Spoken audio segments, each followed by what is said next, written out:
This year's Cancer Symposium brought together partners and professionals to discuss cancer coping strategies with a focus on families and children.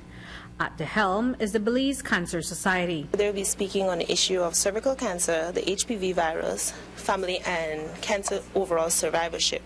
So they'll be assisting families in learning about coping strategies, what to do when dealing with cancer, the diagnosis, after treatment.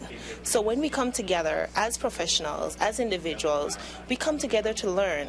We come together to get the information from the educated and health professional people that practice these, the researchers that research these in the lab.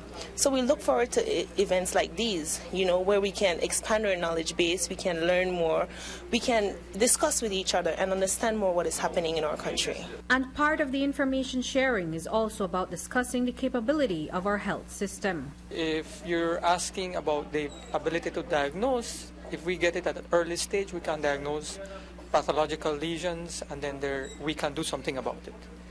We can also do a lot of preventive actions. For example, if we can introduce the HPV vaccine, it's been proven that goes a long way in preventing cervical cancer. Almost 90% of cervical cancers would be prevented if we have a good HPV vaccine program in Belize. So we have the wherewithal.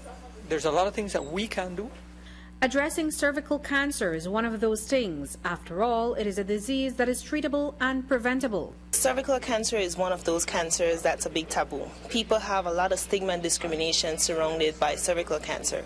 So one of the initiatives of this conference is to make people, health professionals and regular individuals alike, more aware of really what cervical cancer is, the main causes, the main treatments, new and developing medical terms that we can use to address the issue of cervical cancer, as it's one of the most treatable cancers. You can completely cure it, but we have a stigma and a discrimination attached to it where people make these connotations and they feel like they know where your cancer came from, and that's not true. We're presently doing free pap smear campaigns to women in at-risk areas in Belize.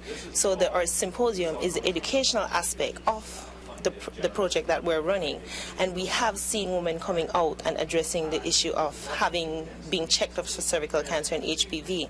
They come out and they access the pap smear, they access the information, and they actually take home back information to share with their children, especially if they have daughters and their families. But Figueroa says that there are other services for cancer patients that are not available in Belize. For example, Dr. Grant was speaking about the radiation. If we diagnose patients at a certain stage of cancer, especially for breast cancers and cervical cancers and prostate cancers, they may need some radiation treatment. Now, we don't have that facility in the country, and we can't probably afford to have a facility in the country for many reasons. It's not only because we don't have probably the financial resources, but it's also an issue of the amount of power generated to run radiation and ionizing radiation center. So for us, it's probably easier to be able to establish agreements with our neighboring countries, Guatemala, Merida.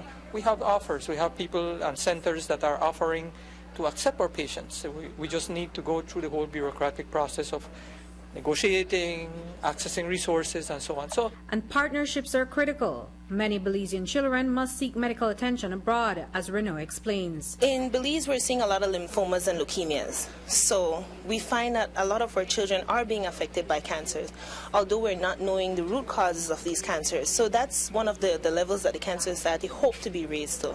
Having research capacities that we can bring in researchers to the country so we can research these diseases and find out exactly where they're coming. Today we're blessed to have Dr. Pablo Gonzalez with us. He's the pediatric oncologist from Merida. He treats our children when they go over there. So he's here with us and he's giving us a little synopsis of what these children go through in Merida. We might know how to assist them when they're back home, assist them with counseling, a little family support. We try to make sure that we advocate for cheaper rates for them.